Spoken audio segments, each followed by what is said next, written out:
Have you ever thought about taking a company public to gain access to capital to enable its growth potential, or to provide liquidity to your shareholders?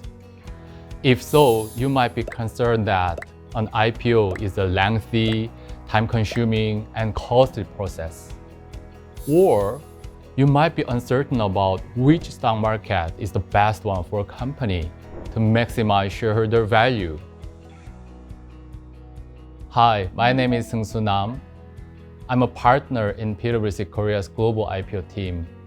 Over the past several years, my team and I have supported many US, European, and Asian companies' preparation for listing on Korea Exchange, the KRX, either on KOSPI or KOSDAQ. Today, I'm delighted to introduce Steven Kang to share some insights about K-IPO process. Steven Kang is a PwC Korea's K-IPO leader. Welcome, Steven. Thanks, Seung-su. Hi, everyone. I'm very happy to be here.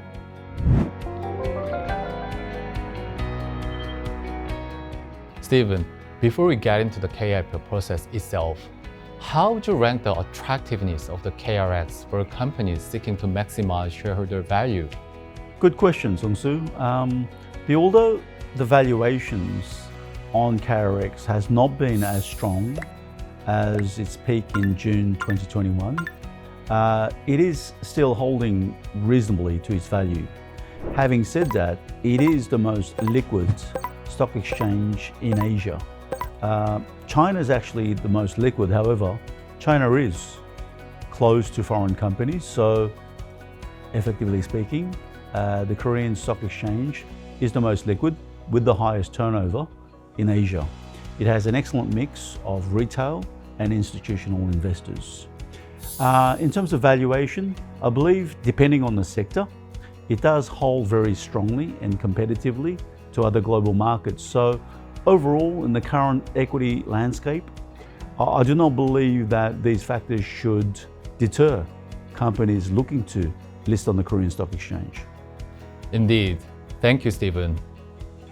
As of now, 25 foreign companies are listed on the KOSPI or KOSDAQ. Especially in recent years, we have seen a growing number of US, Japanese, Hong Kong, and Singaporean companies listed on the KRX. Steven, would you comment on diversity of some of the successful K-IPOs? Sure.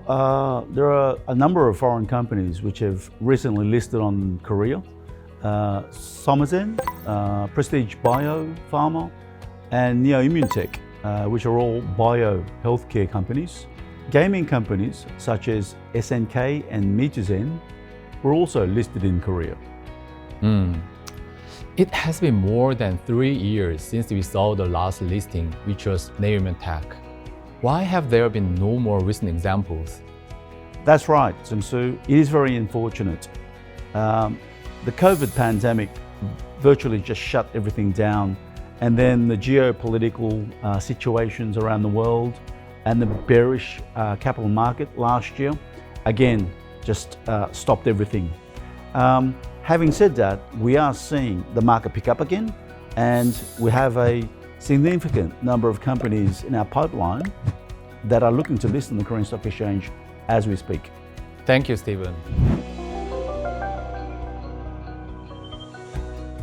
So now, let's turn for a moment to listing requirements. How difficult is it currently for foreign companies to successfully list in Korea compared to other markets? How onerous are the listing requirements? Listing in Korea is not very difficult at all. There's no need for companies to be earning an income as long as they meet certain conditions, such as the technology valuation track, which I'm more than happy to discuss later. In terms of financial reporting and accounting, very similar to other capital markets, companies will need to file the most recent 3 years audited financial statements in their application. To follow with that, an important thing to note is it is permissible for foreign companies to engage an auditor of their own choice, right? Yes, indeed. Having said that, Seung-su, this is very unique to Korea. In Korea, we have the mandatory designation rules for auditors.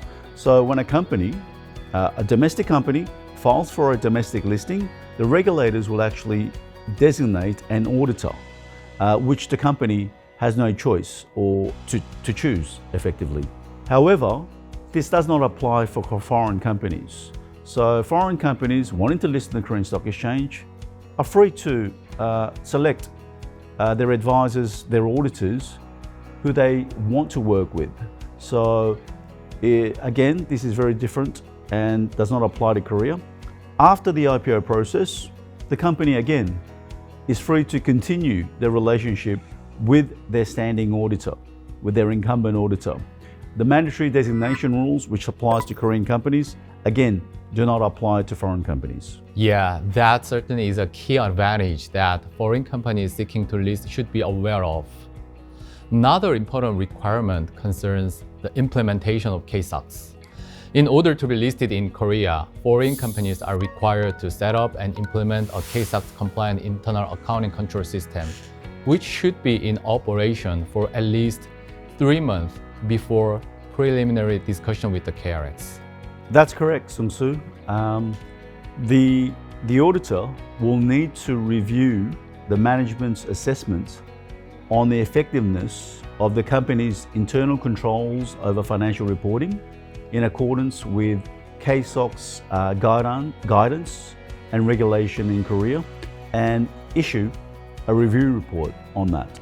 Yes, so this would be one of the key areas where PwC works with our international clients looking to list in Korea. Are there any other requirements that companies should be aware of? Yes, there are. In addition to the financial statements audit, K-SOX, K-IPO applicants will need to file 2 separate comfort letters issued by their auditor. One at the time of review application, and the second at the time of stock registration statement filing. Again, this is unique to Korea. Usually other capital markets would only require one. The second would be during the IPO process in Korea. The companies will need significant support during the review by the Korean Stock Exchange and also the due diligence process by the investment banker. In Korea, the KRX and the investment bankers would tend to place significant reliance on the auditor's work during their review process. So it would require your auditor to be extensively involved in supporting companies and the management in dealing with the overall review process during the IPO. Certainly. Another area that I think would be helpful to discuss today is the separate listing track for companies that are not generating income yet. Steven, could you elaborate on that? Sure. Again, another key feature in Korea is that companies without any income can apply for an IPO as long as they have a certain technology that qualifies through an evaluation process. That's right. This is known as the listing track via technical valuation. Actually, 2 of our clients, Somagen and Neumann Tech, were listed via technical valuation track. That's correct. Under a technical valuation track, the KRX will designate 2 external independent technical valuers to evaluate the technology that the company is bringing to the capital market for its viability, marketability, and its overall business case. And the company will need to receive at least an A from both of those evaluators to apply for an IPO. I see. I'm sure the technical valuation track would be very relevant for many companies with an interest listed in Korea. Steven, thank you so much for your insights and comments on the K-IPO market today. I'm sure it'll be very helpful for any foreign companies who are either considering listing in Korea or are in the early stage of engaging in process. My pleasure, Seung-su. IPO is definitely a very important milestone for any companies, and understandably, it is a difficult process.